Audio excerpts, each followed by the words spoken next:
Welcome back, folks, to another episode of the Lone Wolf Howlcast, howling out for logic and reason in a world, Tiral, that is just crazy out there right now. I wanted to be on record. I was insisting we do a fun podcast, just talk about something pop culture.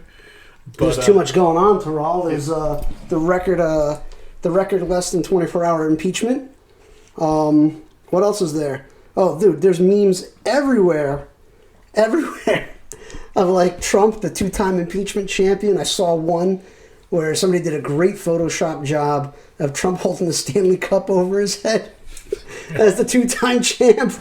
The jokes sometimes write themselves. You know, I'm laughing, but I have to agree. I think it's been about time that he gets out. He's a lunatic. Always have to understand with Trump and always respect his strengths. And his strengths are he's incredible with marketing. He's incredible with communication, human psyche, making love to the camera, stagecraft. Mm-hmm. He's literally a reality TV star, and yeah, that's true. And he's in the Wrestling Hall of Fame. I found out the WWE. I told you. Yeah, you told me. That's right. It was you who told me that he's in the WWE Hall of Fame as well. The guy can cut a promo, and the problem is, so it's a double-edged sword. Everything he approached in the entire 4 years has been with a gear towards social media and TV. And the problem with that approach is when things get real, when things go out of hand, he doesn't know what to do. And he never even anticipates it or expects it. I honestly don't think he anticipated the riots and the insurrection and the level of everything that went down. He right after his speech at the rally where he talked crazy, he incited it. He goes in, he's like, "I'm going to walk with you." He doesn't go walk with them. He goes into a heated tent that has music, food, TVs, security, everything, and he's watching the show. He literally, and this is from his son's Instagram, if you really watch it, he has the mannerisms of someone who is observing the results of a TV show. He doesn't understand when the TV stops and reality begins. Everything to him is about the show.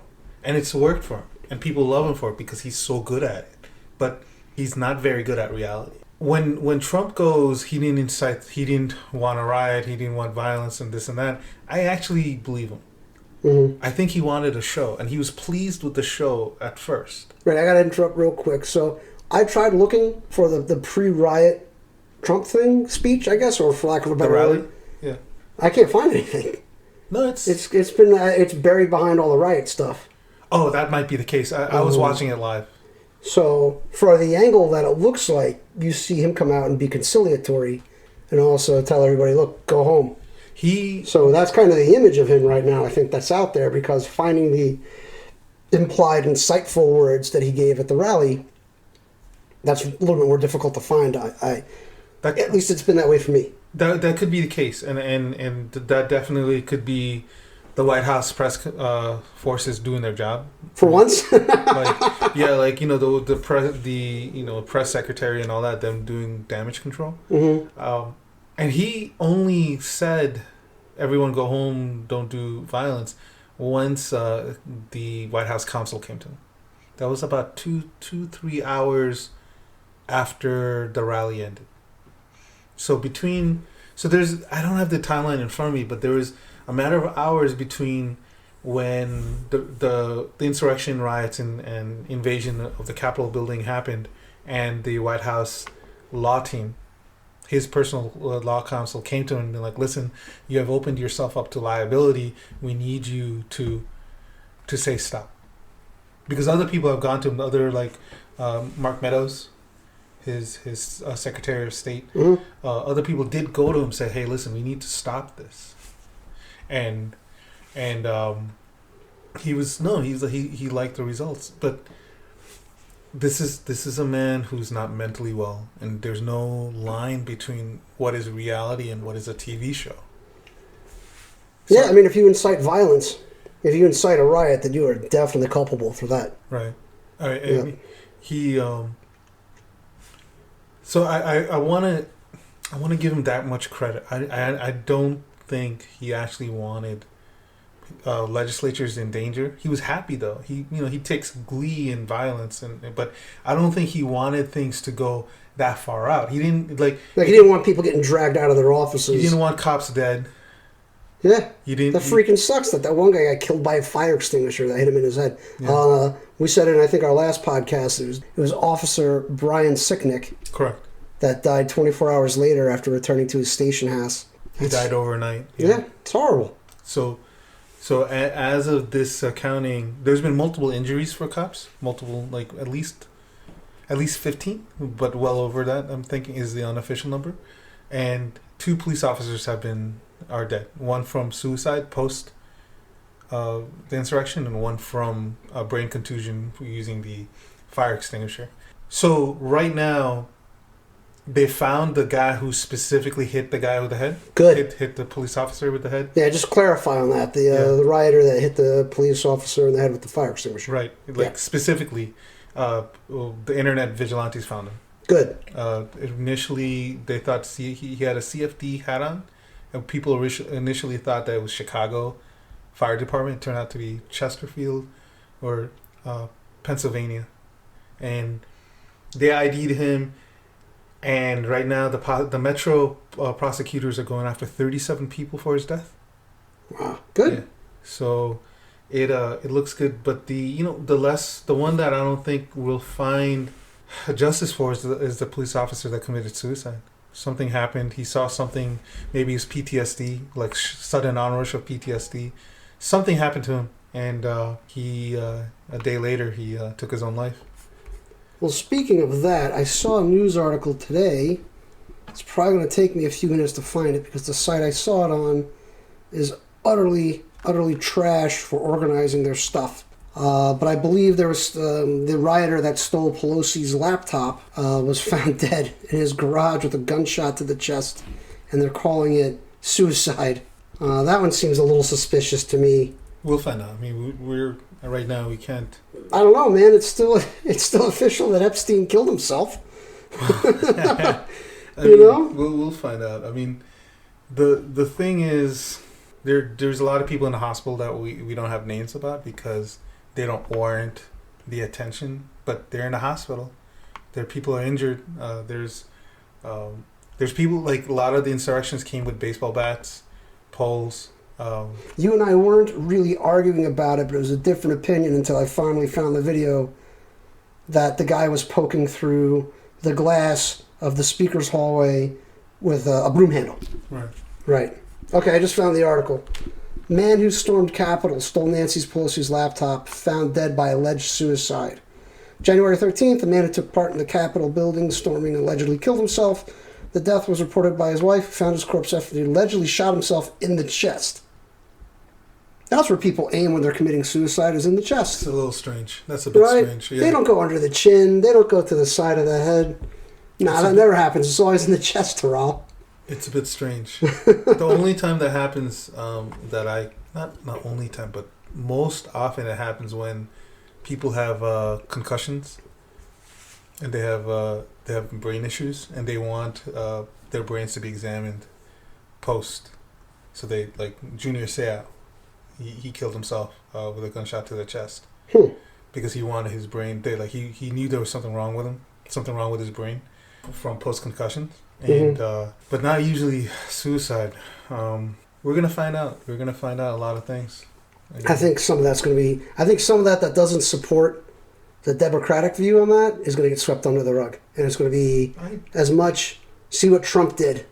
Well, Trump type of stuff. Which ultimately he is the most responsible. So that will. I mean, I'm not taking sides on this because I think the series. So this is one of the craziest things that happened in the week since. And when I was watching everything live over TV and internet, I didn't take it as serious. And the people there, the reporters and people on the street, on the premises, they didn't really take it serious. And it became really interesting that after the event happened, as more details come out, as more video comes out, as more the police, the federal FBI, the judges, everything. Once the the event was over and time goes on, we're finding out that it was much more serious than anyone realized. And as time goes on, as details come out, as reports get written and get made public, this was a significantly more dangerous situation for legislatures and the police than anyone had really an idea. Because for a lot of people there, it was a happy, fun time. And when I was watching the video on CNN and MSNBC and Fox News, whenever you would see a video, there were people who thought it was like a tourist event, like it was a rock event, like a concert. There's a concert on the steps of the Capitol? Yeah. Like the Rolling Stones showed up? People taking selfies, people laughing at the media. And then when people were getting interviewed on the street, they were like, oh, there's no violence, there's no problem. Oh, there's some goofy people. Right. I want you to hold that thought for a second, because I found one of the videos that was claiming that Antifa was involved, and I want to watch that real quick, so I'm going to pause us. All right, Tiral, I just watched that video real quick, and it's not accurate at all. First of all, I don't know who to credit for it, because it actually did not credit. It's better that we don't give... Yeah, you're right. We know it's just like the same thing with crediting, like... false, like... Or serial killers, right? That's what instigates copycats, is because of sensationalism. Right, if there was something valid... So no, we're not going to give them the credit. So as soon as somebody on a video starts shouting out that they're going to show you the truth, well, at that point they're full of crap, because first of all, the truth is mutable. There's your truth, my truth, and the reality in the middle. And you can't prove the truth like that just by shouting about it. Just shouting, taking... So there's the thing, like, let's talk about Antifa in this situation. There's a more generalized thing going on, which is we as human beings, if we subscribe to an identity or a group, a clan, a family, we always want to think of that group, our group, as being all good. And when there's bad elements in that group, oh, those are not really those are not true blankety blank. Oh, they're not real blankety blank. Oh, those are other, we never want to see our self-identity being besmirched. That's a fantastic segue for something I have, Tiral, after you're done. Sure. No, and this is a thing that happened during the BLM riots. This is the thing that's happening now, where you have all these people who are like, I identify as this. So my group is perfect and angels and can do no wrong. Meanwhile, those other people, these are definitely not real. They're from the other group. This like rejection of reality, one. A rejection that, hey, maybe your people are scumbags. Maybe there's some shitty people in your group. Maybe you need to look back in yourself and like, why do you identify with this group so much? Maybe it's not who you think you are. But those things are hard to do. So between so many people like, oh, Antifa did this, Antifa did that. Everybody that the FBI has been arresting, nationwide, they have long histories of being in right-wing situations. Just today, they revealed that many of the people that they're on the wanted lists were already on terrorism lists or watch lists that the FBI had. Curious. So... like, oh, these were Antifa that did it. It's not. It's a knee-jerk reaction to preserve your own ego. To say, just like with the riots that happened over the summer, were most people peaceful? Yes, but not everywhere, and not every place. And there were definitely, did cities burn down? No. But did some blocks burn down in some places? Yes. Did a courthouse get burned? Yes. Right. So instead of being realistic and being like looking at things on a case-by-case basis, if you look at things from a self-identity point of view first, instead of reality first, you're going to hear these things, and you can have a market for grifters like the people who made that video. It's like, oh, this is the truth. Look, this one's obviously black bloc, and blah, blah, blah. Like those. Yeah, you can't claim somebody's part of an organization just by what they're wearing. Yeah, that's dumb. But as long as we put our own self-identity and own ego first, you're going to color reality. You're going to filter out reality because you don't want to see. So remember Kyle Rittenhouse? Yes. The kid who killed killed people. You know, not in, I mean, he said it's in self-defense technically. I've talked to a lawyer about it. Well, also, he was in a state that supported stand your ground, don't they? I can't quite remember the whole case because that's been he did, but completely overshadowed now. He came illegally, and he had a gun when he wasn't supposed to. Like, he did everything wrong, and no one had to die.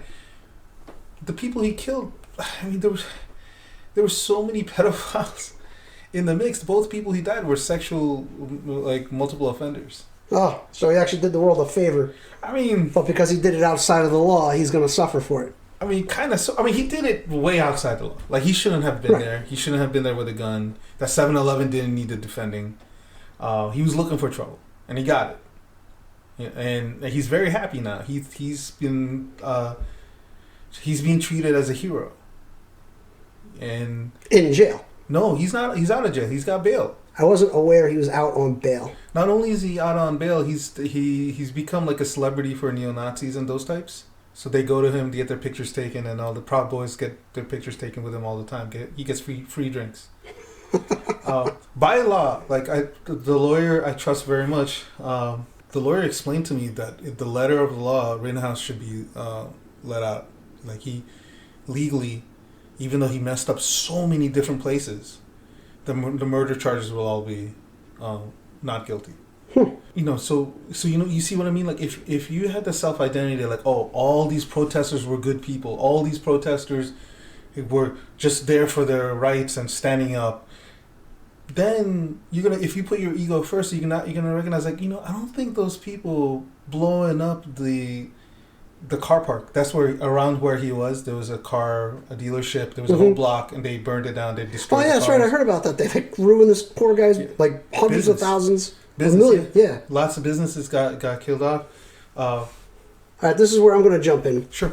So apparently that's mostly peaceful, according to some definitions. No, it is mostly peaceful. It is mostly peaceful. But my point is, if you put your ego in front of reality, you're going to reject reality.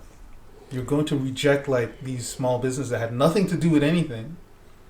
People who just wanted to vandalize and blow cars up because they can, whatever. Mm-hmm.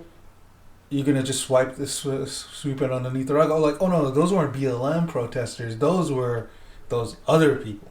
Right, they weren't Antifa or BLM or anybody. They're people that weren't part of us. Right. Right. And the sick part of it is when there is shady business, like agent provocateurs, when there are people, because a good amount, I would even say majority, but I don't have, like, citations to say that, but based on my understanding and my readings, a good part of most of the looting in the Ferguson started with agent provocateurs.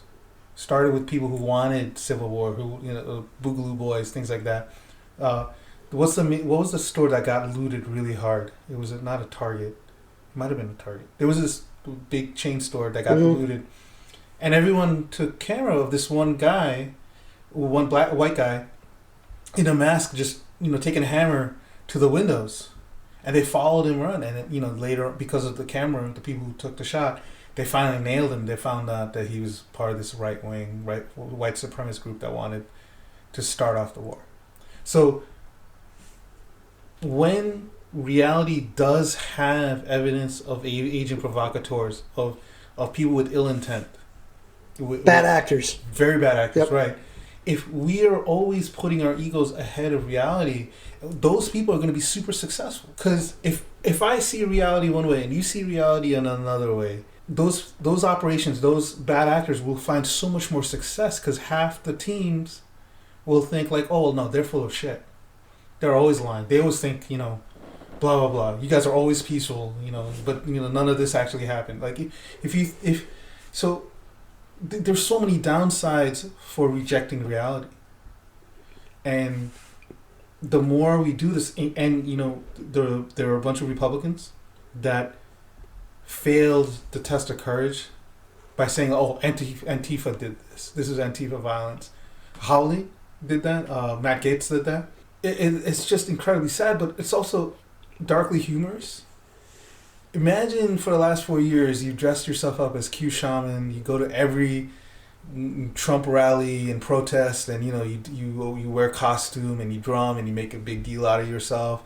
You take the risk to invade the Capitol building with you and your friends, and you do all this stuff for Trump, and you take all these videos and you shout that I'm willing to die and this, that, and the other. You go home and the entire internet's calling you Antifa. That's what happened with the Q Shaman guy. Really? Yeah. No, wait, that can't possibly be, because there's a news article. I think it's the New York Post that identified him. Yeah, they again. But they called him the Q Shaman in the article. They did, but within the movement, within Republican circles, within the social media, the same social media that he lived in, he wanted attention from. Remember what I said? Oh, our people didn't do that. Those are Antifa. That guy was trying to instigate things. Oh, he's real Antifa. You can Google it too. Q Shaman Antifa. And that's the kind of mental gymnastics that we as a population are doing. Our side can do no wrong. Their side is all evil. Well, let me tell you, it's pretty damn lonely in the middle when you're not on either side. I found that out today. I learned the hard way today. Let's go with your... That, heaven forbid, that you have an opinion on something that's legit, that's real, and it does not support the current left-wing social narrative. Or right-wing. It's not left or right. It's this one was left. This one was specifically the left. In your situation, it was left. I'm saying that, heaven forbid, you're not a part of one of the teams. That's polarization. When you have to be an A or B, and there's no other choice. Right, there's no column C at all. There's no column C, there's no D. There's A, you're either with us or you're against us. Right, that's exactly what I learned today. Is that it was an unpopular opinion about a fact, and since it was so unpopular, immediately I was against everybody. It was just assumed you're against this, and this. And to be fair, it's not everybody. It's your group of friends online. All right, it is a core group of firebrands. Yeah. Yeah, that are, I'd say, more like rabble rousers, because they always post like pro super left stuff on their pages and expect no reaction. So one thing is, this shows that you're not a piece of shit. You have Thank friends. you, Tiral. I mean, I'll vouch for that. I mean, I consider you a brother, but I'm saying that you wouldn't have these problems in the first place if you didn't have the capability of having friendships outside of your politics. Right, exactly. Like, I'm not married to it. This is one thing that we were talking about before we started recording tonight is, like I said, it's lonely in the middle, but I still have my sense of humor. You know, I can still enjoy a discussion with somebody who has radically different political views than I do. But then there's people that seem to cash in their sense of humor, their sense of self, and completely throw their identity in with a particular team and decide they're just going to sulk in misery and make sure everybody else feels it too. It's unbelievable that it's just, they cannot be happy. They can't share an idea, or at least discuss the idea, without it immediately ramping up to 11. It was eye-opening today. I was really shocked. So 2 years ago, 2-ish years ago, might have been more, the FBI put out one of the lead analysts in the FBI put out this report, and they were talking about the personality profile of right-wing insurgents, terrorists, or people of interest. But later on, as I interpret, I just saw that no, it's generalizable to everybody who's extreme. And the FBI report was talking about something crucial, saying these individuals have weak personalities. And they defined weak personalities as in a lack of sense of self, a lack of pride, a lack of connections to people in their lives. Physical connections, not internet connections. Like actual, when you're sick. This. Yeah. Yeah. Like friendships and things like that. Brotherhood, community. What if, this is just a theory I'm positing, what if we're seeing a explosion of weak personalities throughout our population? I mean, that's a very strong possibility. Most Well, okay, this is my own theory, but it's my firm belief that once authority had been taken away from both the schools and the parents, and kids were allowed to start doing whatever they wanted with impunity, that started leading to the, air quotes here, folks, snowflakes and, fragile sensibility eggshells, which is leading to this personality type, I think, because they haven't had to grow up or face consequences before, really, in a punitive measures such as, the law of the house. So you're a proponent of classical parenting style, family structure. Sure. That's what I grew up in. Guess what? I hold the door for people now. I don't shout in their face. I'm not spitting on anybody. Everybody is sir or ma'am to me. Doesn't matter what color they are or what their background is. I think it's something... Wait, I'm not done. I also respect other people's property and don't treat it like trash. You were saying people don't? Sure. I think people do. Well, there's all sorts of evidence of BLM, Antifa, and the riot at the Capitol doing exactly not that. Well, I mean, I don't think we should... Extreme behavior shouldn't be generalizable to the whole. Well, the next part of what I was saying is because they existed with impunity in the home and in school. There's that sense of I can get away with whatever, right? There's almost a sense of entitlement that I can do this, and they don't expect the punishment to follow up on it. I think, even though I don't disagree, I don't know if it's that. I don't think it can explain what we're seeing. I think that we don't really understand what social media is doing to our brains. Social media is fundamentally three things: getting likes, getting attention, sharing, joining groups, connecting with people online. And we just saw the most idiotic things happening where everybody was taking video and photographing themselves, right, committing high crimes. Well, committing, I don't know if they counted as felonies. I don't know if they're all felonies. The dollar value was high enough to make it a felony? It's not the dollar value because it was federal. Oh, okay. And they're felonies because Trump's executive order. Oh. Yeah. Okay. Yeah, Trump's executive order turned property damage on federal buildings as immediate felonies up to 10 years. Wow. Per crime.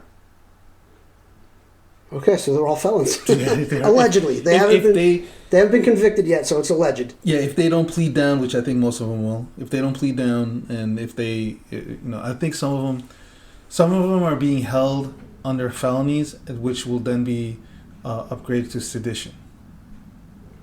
Especially the people that they're going after first. Mm-hmm. They're going to. So there's a conflict in the law right now. There's the Metro Police prosecutors, and then there's the federal prosecutors. The Metro Police prosecutors have said on writing in court papers that that there was intent to kill, assassinate, and kidnap, and they're going to press for sedition. The federal prosecutors have walked that back, saying we're not saying that yet.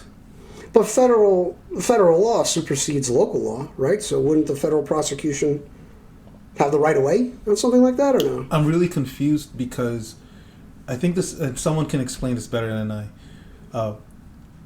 Because DC is not a state, there's a lot of weirdness about what's federal and what's local. Mm-hmm. Because the federal prosecutors and the DC police have their own prosecutors. There's a little bit area.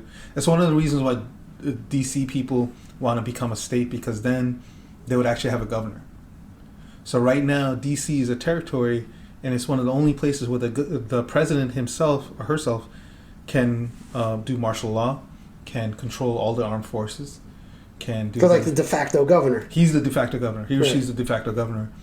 And which is one of the main reasons why we saw what we did, where when the BLM protest happened, the National Guard was ready to go, where here they were not, because it was Trump's call. But there's a mayor. The mayor enacted a curfew. The curfew is separate from any military, any National Guard, and nothing. The mayor is only capable of giving orders to the police commissioner of the DC Metro. So there's they're all gonna be charged with felonies and probably get pleaded down. Now, we were talking about before, I think offline, about how there's a chance that Trump will pardon. Right. Yeah, we were discussing that before we started tonight. So there's, I think, at least two problems with that. The first problem is when you get pardoned, you that is an explicit admission of guilt. So if you get pardoned, let's say, if they were going to get pardoned, what's probably going to happen is a lot of people will be hit with sedition charges, and they will get pardoned, so they'll be pardoned for sedition, and their lives are wrecked. I can't imagine you're going to get it. Like in this modern era, right? Even if you're accused and found innocent, Yeah. you're still screwed. You're going to lose your job, especially if you're male. You're going to lose your job. So if these guys even have an accusation of sedition, Let alone a explicit admission of. right, and a pardon, because I assume there's paperwork that comes with the pardon. Right. Yeah, you're done. There's no way you're going to get a high paying job. Yeah. And the other thing is, Trump himself will open himself up to severe legal liability if he pardons these people, because he's being not prosecuted, he's being impeached. They did call it a impeachment trial today. They call it a trial. Again, this. You got to bring up evidence. That's kind of like a trial. It's not. An impeachment is a purely political thing. It is not a court case. Right. He's not going to go to jail for an impeachment. There's no jail time. There's no need to present evidence. There's no need to even accept evidence. There's no need to take witnesses. There's no need to even listen to witnesses. It is a purely political tool by the founders of the United States to get rid of bad actors through political means and not legal means. So no one goes into impeachment having to be on record. They can be. They can say, like, yeah, I would like to be sworn in, but they don't have to be. Mm-hmm. So I think this is more about ignorance on the media side. Okay. Yeah. So, like, even so, when Trump didn't get impeached by the Senate, there was newspapers that said, "Oh, Trump acquitted." He wasn't charged with a crime. He said that high misdeeds and misdemeanors, like something like that. Again, we're getting off base, but Trump has opens himself up to liability because he's being impeached for incitement of riots and sedition. If he is being charged with that in an impeachment trial or even legal case, and he pardons people who are admitting that's what they did, they can make the connection that, oh, these people were going under the orders of you. That still has to take a lot of evidence to connect that, because what if they say, no, they didn't. No, I didn't. I did it on my own. Because most of these idiots already on social media said so. Well, I was thinking about this, though. What if they can't impeach him? I mean, that's a very, it's possible. Well, it's a 50-50 split in the Senate right now, isn't it? Or no? It's a 51-49. Just enough. Majority wins. Just enough, and if all 51%, agrees to impeach. Right. Mitch McConnell right now has signaled very much so that he wants Trump impeached. Yeah, he wants as much separation as he can. He wants Trump's hold on the Republican Party to be gone. He thinks that the Republican Party is going to die if Trump is allowed to lead it. So Mitch McConnell, more than Nancy Pelosi, is the one who's really driving behind the scenes of impeachment. Well, there's something else I wanted to touch on tonight, too. Not just touch on, but discuss. We're about halfway through. Is this sudden explosion of social media being able to ride roughshod over the First Amendment and decide what you get to say and what you don't. Now, they are publicly traded companies, right? So Facebook is publicly traded. Amazon is publicly traded. Google. Google is publicly traded, right? Yeah. Well, Twitter. I think Twitter was. I don't know if they're still public or not. Right? They are. Yeah. Apple. First things first. The First Amendment only protects you from the government, not corporations. Right, but one would think if a corporation could shut down the First Amendment, you'd have a class action against them, no? No. Absolutely not. The First Amendment is explicitly by the founders or the first founders of U.S. government to keep monarchy from happening, to keep the government from having thought control and saying what you can say and what you can't say. Too late. Well, I mean, we've had some, retreating from that. The court of public opinion and social justice. Well, that's a different thing. Has vastly clamped down on what you're allowed to think and allowed to say these days. Well, that's a different thing, though. We're just talking about the actual law and the government. So the First Amendment really protects you from the government. Like, let's say you and I went to a public hearing, and in that public hearing, on my time, I say that, hey, this politician is corrupt. I don't like him. If that gets stricken from the record, that's going against my First Amendment rights. But if I use a non-government entity and I say, hey, this politician is corrupt, and that entity decides, like, I don't want to hear that, and deletes it. Your politics don't align with ours, too bad. Yeah, that's perfectly within the law. I don't have anything to say against that except that sucks. Well, it's because otherwise, the average citizen really has no outlet to express their voice, except for social media. Well, this is a really crucial issue for everyone who cares deeply about their voice and rights, is that the terms and agreements that we often sign off on to do anything in modern life, almost always we sign away all of our rights. Yeah, you sign away your likeness, you sign away access to your private messages, everything. Everything. Yeah. Even non-social media. One of the biggest issues with a lot of tech services is that in all that lawyerese, somewhere in there will always be clauses that says, I give up my right for a court trial. So if you use this service, you can't take them to court if they mess up. You have to go to a mediation. So the vast majority of all cases against Facebook, Google, Amazon, everything, when people actually go to sue, they can't even sue. They have to go to mediation court, and guess who wins those? Yeah, I can only imagine.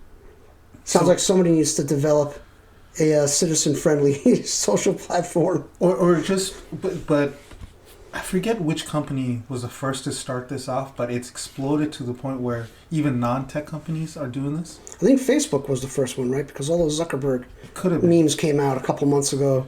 It could have been. Amongst the madness out there, there's Zuckerberg memes all over the place about Facebook clamping down on what you can say. Any tech, anything like where you have to sign off on terms and conditions, we've basically given away all our rights.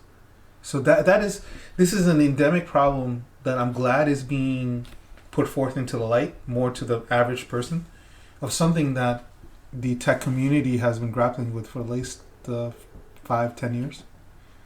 Because it's gotten to the point now, and this is the funniest thing, but it's true, the biggest spearheaders of this issue are farmers. John Deere has decided that when you buy one of their tractors, you're not buying it, you're just leasing it from them. So they control all the operating systems and everything electronic inside the John Deeres. These are really huge mechanized systems. They're ultra expensive, 6 figures. John Deere decided to do the Adobe thing, saying like, okay, you bought it, but you have to buy it every year. Yeah, it's a Microsoft thing too, with their Office product. It's a subscription now. Yeah. Guess what? The farmers who struggle often, they're like, but I just bought this. I took a huge loan out to buy this tractor. Why would I have to pay you every year just so the electronics on my tractor work? So they started the right to repair movement. So John Deere, came from them? That came from them. Because I signed up for that because of my background. Mm-hmm. I'm going to let you finish your story about John Deere, but I have a follow-up to that. So the John Deere situation turned these farmers all over the Midwest into some of the best hackers in the country because they needed to farm. Yeah, that's their livelihood. And that's a survival situation at that point. They're already under a heavy load from loans for buying these machines. And they're like, why do I have to pay you every year? I have to pay for seed every year. I have to do this, do that. This is I didn't have to. Yeah, their overhead is astronomical to begin with. Right. Now for this equipment I bought, I have to pay to continue to use it. Yeah. So on top of the bank loan for it. On top of everything. So John Deere these farmers all over the Midwest decided, like, well, this law and the rule of law, these courts are against us. We have to do something, or else we're going to starve. We're going to lose the farm. So they got in touch with hackers all over the world. They became hackers themselves. They figured out how to, like, put in the new updates themselves. Mm-hmm. Or like roll back the firmware. Roll back the firmware, yeah. I got a funny story about that too. and then John Deere, because they made their new tractors basically internet, all things connected. They were noticing that their operating systems on all their tractors were changing, glitching, doing all sorts of numbers that aren't supposed to happen. Mm-hmm. So they would shut down the tractors, and now this constant war happened, and they're the biggest fighters for right to repair right now. Not knowing the situation entirely and not seeing what the inside guts of the tractor electronics looks like, I wonder if they could do like some of the old keygens used to do for software. That's what they where do. You just point it back to 127.0.0.1. Yeah, for an update instead of pointing it to the satellite address. You know, they tried. They did everything. Mm-hmm. They were, like, very ingenious, and John Deere, Tesla, couple car companies, phone companies have decided that you don't own anything. So when you buy a Tesla, you don't own that Tesla. You're leasing. You're doing this quasi lease with Tesla. They still own that car. Yeah. If I buy a Tesla used, I have to go to Tesla dealership and pay them about $2,500 to $4,500 to use the network, the charging network. Wow. Yeah. They don't want you to buy used Teslas. That's insane. But if you don't do it, guess what happens? They shut it off, and you can't charge your car outside your home. You better learn how to override that real fast. So more and more of our lifestyle in tech, we're finding that we don't own what we pay for. You don't own the video games. You don't own the... Yeah, that's becoming more and more subscription-based, and you have to be signed in with an account. Correct. Right? Like, I've been playing X-Wing Squadrons, and even though I bought the game through Steam, I think during, like, the Black Friday, Cyber Monday sales, you can play the campaign, but you can't play online without, like, a third-party account to do it. Mm-hmm. You play? Or I haven't been online yet, because I'm pretty sure I'm just going to get blasted out of the sky left and right. You know, it's exactly that. So, going back to the original topic, mm-hmm. what we're seeing here is actually an outgrowth of this very general technology issue that the entire world is grappling with, especially the United States. I know Apple, I think it was last year, I don't know if it was 2020 or the end of 2019, that Apple started putting on their motherboards an ironically named T2 chip.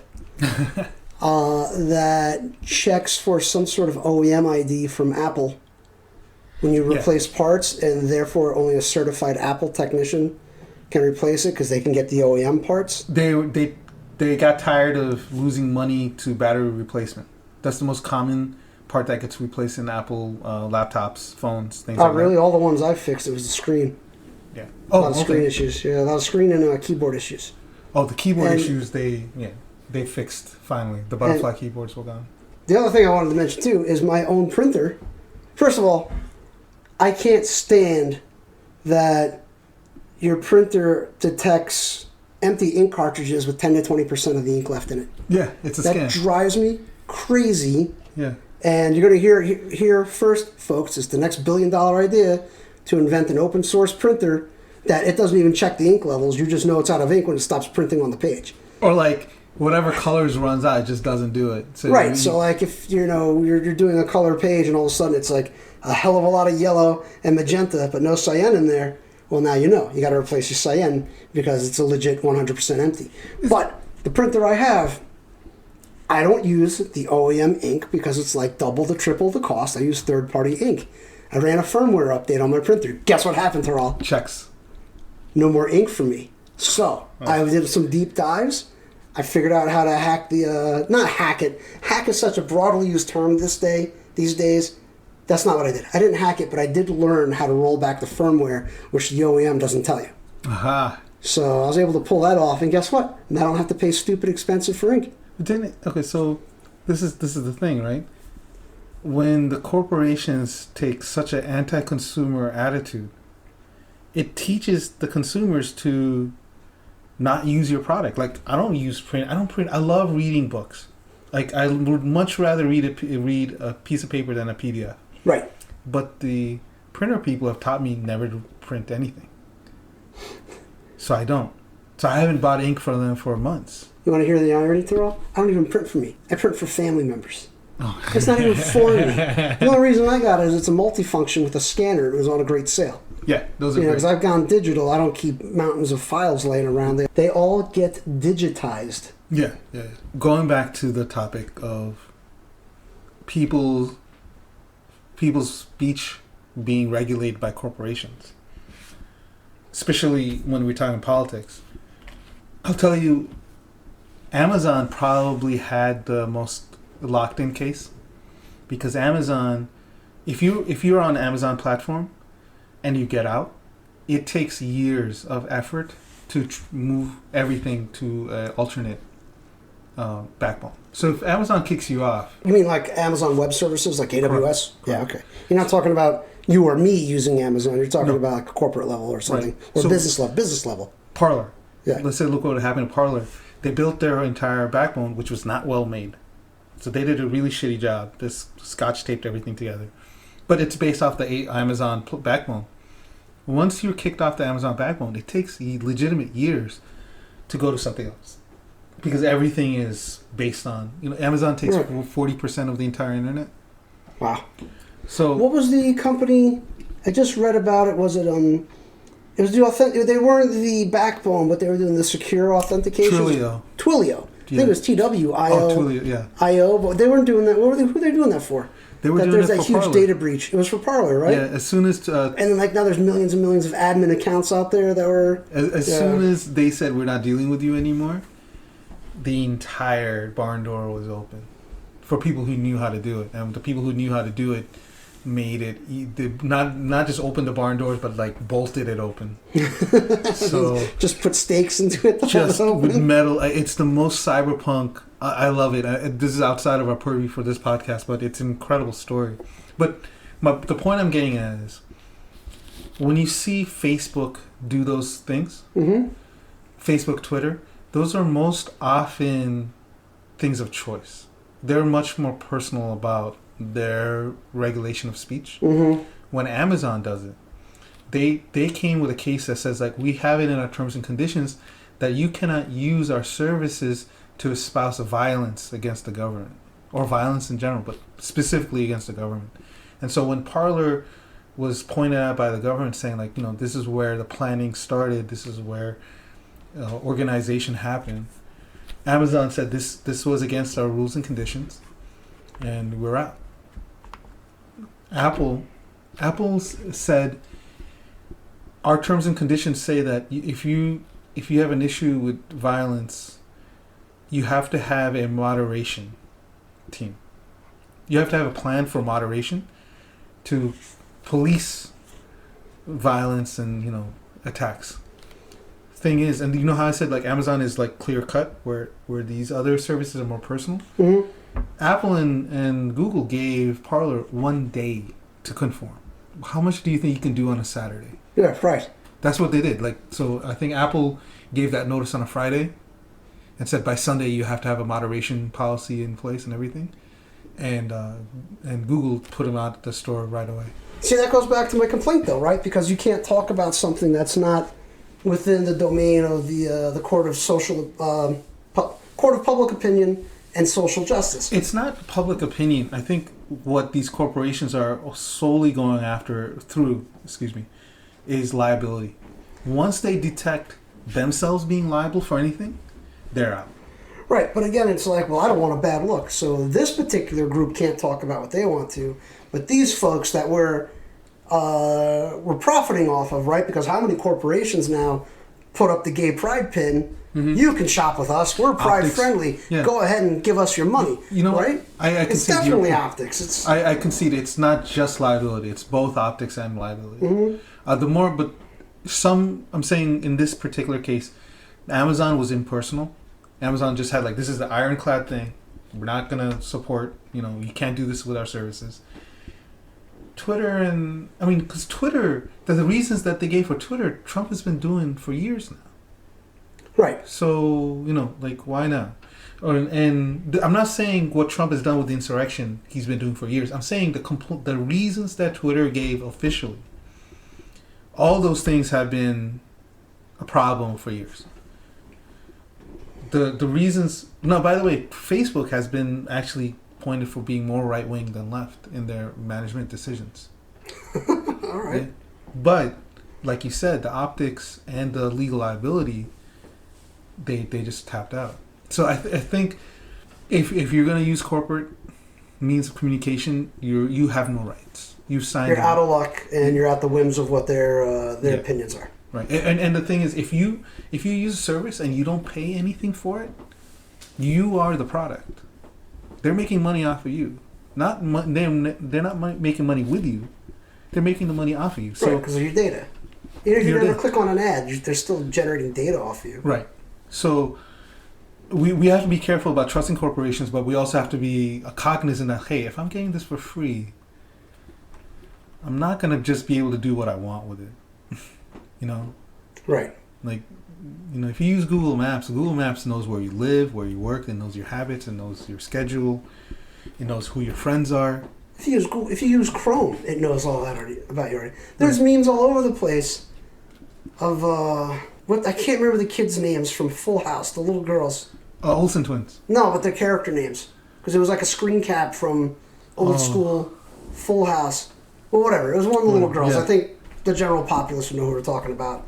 And it's a picture of her that somebody photoshopped 2 9mm into both of her hands. Oh yeah. And I think the caption was something like, my Alexa is already telling me about a product I was only thinking about, or something like that. Well, I mean, yeah, like, so this is. I kind of like we're probably going to be how much closer to the end? We're pretty close. We're pretty close, and I had 2 other things I wanted to mention. So I want to put a bow on it because we unintentionally went full circle.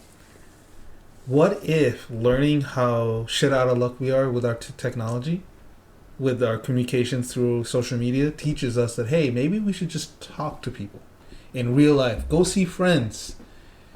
Stop it with the memes. Well, right now there happens to be a giant stop sign in the way of hanging out with people. Well, I mean, COVID. Yeah, call them up. Call your friends. Call people. Stop posting memes. Stop declaring I'm pro. Stop with the hashtags. What if we get away from the weak personality? What if we get away from all these habits or all these problems that social media is causing by moving away and talking in ways that are not mediated by corporate forces? I actually had a friend a couple weeks ago get weirded out that I called him on the phone. Like, why didn't he literally said to me on the phone, "Why didn't you just text me?" Yeah. I was like, dude, because I wanted to talk to you. It's been like months. Yeah. But I had 2 more points for tonight. Yes, go for it. I also learned today, another lesson that was a hard learning for me, is that apparently if event A is going on and it's a heinous event and bad things are happening, you're not allowed to talk about events B or C. It's not that you're not allowed, it's just people mind. Apparently they're calling it whataboutism now, which is a nice glossing over instead of calling it a double standard. No, whataboutism is a completely different. No, it's not anymore. Not anymore. In this context, the context it was presented to me is being used to prevent being held accountable for a double standard. Okay, so tell us about this double standard, and I want to go on a little bit about whataboutism. Let's say, I don't know, without mentioning names, like Event A, the group responsible for Event A says, riot the Capitol, right? Let's say Group B is responsible for burning down maybe a courthouse, millions of dollars in property damage. That's not okay to talk about because Event A just happened, and you're only allowed to talk about how bad Event A was, and you're not allowed to address how bad the events of Event B were. So what about, you don't think context matters? You don't think of, social... It's called a double standard, Tiral. I'm not... Right? This group is acceptable because they fit the social narrative, so what they've done doesn't count. I don't think it's... in comparison to what Group A did. But that's not a double standard. I mean... Sure it is. Absolutely it's a double standard. Let me bring it down a little bit then. You and I work at the same job. We don't in real life, folks, but this is just the example. You and I, we work at the same job. We have the same amount of time in, right? Started within days of each other. I get a 2-hour break. You get a half-hour break. It's okay for me to have a 2-hour break just because, but you are damned if you take a 2-hour break one day.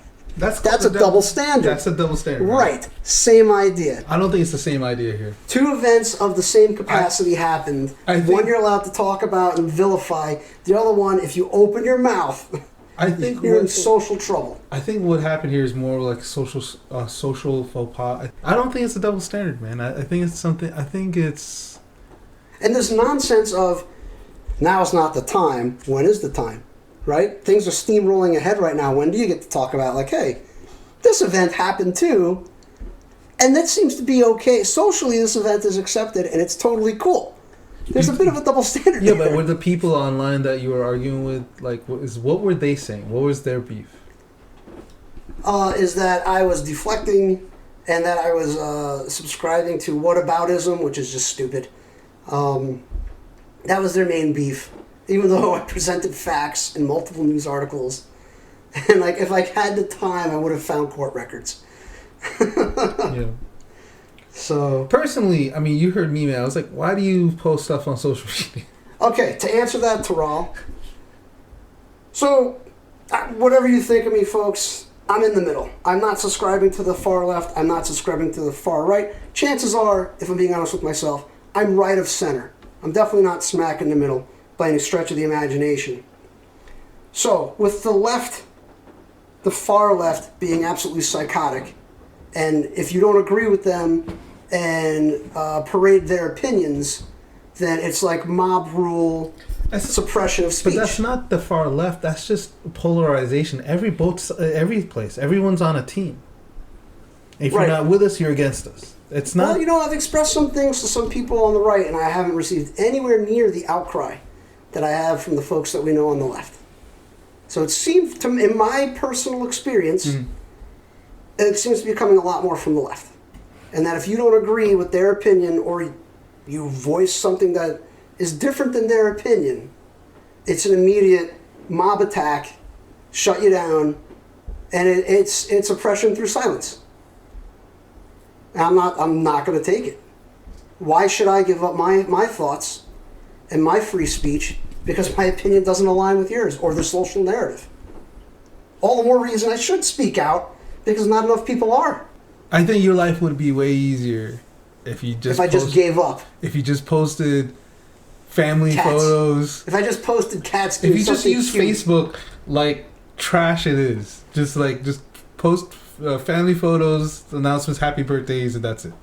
I bet even if I put up a cat video, there's going to be an argument of why'd you put up cats? Why not dogs? Why do you hate dogs? No, now you're... Okay, come on. I mean, I think... I know the mindset that's out there, Tiral. I know what I'm up against. Well, maybe you got to prune your friends list then. I already have. Despite the firebrands and the rabble-rousers, I've known them a long time, and I don't want to get rid of them. Yeah, no, because they're real friends. They're real-life friends. You just said a key word. Cull my list, right? Yeah. I put up something completely innocuous, like back in the middle of 2020. I was like, hey, folks, if you're still here, congratulations. Yeah. You know, I had to cull my friends list. And if you're still here, I'm glad you're here with me because you're somebody I wanted to keep in touch with. Immediate outcry. Why are you getting rid of people? Do you disagree with them? Which people are you getting rid of? It's like, and I answered it. I was like, well, it's people I haven't spoken to in years. It's people that were like friends of a friend that I don't even really know, but because I met them at a social occasion, I friended them. And that's it. And like, what if you're just shitty at picking friends? What does that say about you? Hey, nothing good, man. Nothing good. I wonder why you were... We were talking about... Well, you keep saying two, man. You keep adding. Like, we just said two and you talk about one, so there's no... Listen, didn't you pick up on it by now? Like, this is 2 to the X exponential growth? Come on, man. All right. We were talking about, Twilio giving up on Parler. Yeah. So I read something, and I'm going to be super shocked if I know this and you don't, but apparently WikiLeaks collapsed and all of their files are out on the internet now? They didn't they So if I were to collapsed. go look at this database, It's not on allegedly, WikiLeaks. It's not on WikiLeaks. It's on other archivists. wikileaks.org, Mhm. that's the domain, man. No, the main hacker that put the 70 terabyte, although it's 55 terabytes of video, and the rest is like pictures and text. They've archived it in multiple fronts. WikiLeaks is not trusted by most of the hacker collectives anymore. Well, this is the WikiLeaks domain. I don't know how somebody else can spoof a domain. No, they can collect it, meaning they put it out on their own archives, and they put torrents out, and you can then retorrent it to WikiLeaks. Well, I'm looking at WikiLeaks database right now on wikileaks.org, allegedly. Okay. And I don't even know what Iraq OIF property list means. I mean, Oh, wait, that's probably an Office of Internal Affairs. No, that'd be OIA. I don't. but yeah, like WikiLeaks is not. I think they haven't been trusted source since Assange took Russia money. I think I have to apologize to Raul and tell you it's been nice knowing you, because one of the links in here says Clinton emails. And because I haven't even clicked on the link, I'm probably on the list now. What list? Well, A list. Yeah, I mean I haven't clicked on any of the links in case they're listening. Listen, FBI officer. Yeah. Listen, NSA, or Clinton deep spies. I haven't clicked on any of these links. Leave me alone. But once Assange threw in his lot with Putin, he hasn't been really. Well, he finally got arrested, didn't he? He's been arrested for. He was under house arrest in an embassy. No, he was on a very trumped up charge, clearly trumped up fake charges that they got him with, and they've tried to extradite him to U.S. He escaped into, I think, the Ecuadorian or Cuban. I think it was the Ecuadorian embassy. Yeah. And he stayed there for a year and caused a mess, and they finally pulled him out. And then in European court, they were like, "Wait a minute, this case, the charges do not warrant him being extradited to a different country." So he got tried in the UK, didn't he? Isn't that where they were trying to get him? Was in the UK? They were trying to get him. Of course, when they were trying to get him in Britain or the UK in general or something. It was that. it was in the EU or UK, and it's been a while. Sorry, so I don't have the details off the top of my head. It's been a long time, and I'm not looking at any reference right now. But the charge was he had sex with a female who weeks later decided it was rape. Like literally, she didn't want it. Like she didn't say rape. She said she consented to it, but then she didn't like it, and they came up with this crazy, very very flimsy charge on him to get him to extradite it to the U.S. It was during the Obama administration. And ever since then, he fell in league with Putin and has been a pretty much a red asset. It's a sad story because WikiLeaks originally, when it first was in operation, was very. It was the cutting edge of freedom of information. Yeah, it was, and to see how it went down is pretty rough. But there's more popping up, so. All right. Well, I think on that note, we're well into it tonight, Tiral. Yeah, we covered a lot of topics, man. It's a weird way to end it, but talking about made up rape charges. But okay. Tiral and made up rape charges next time on the Lone Wolf Holocaust. You all have a good night, everybody. Yeah, Thanks for joining us again. Safe. We'll see you next time. Stay safe, everybody.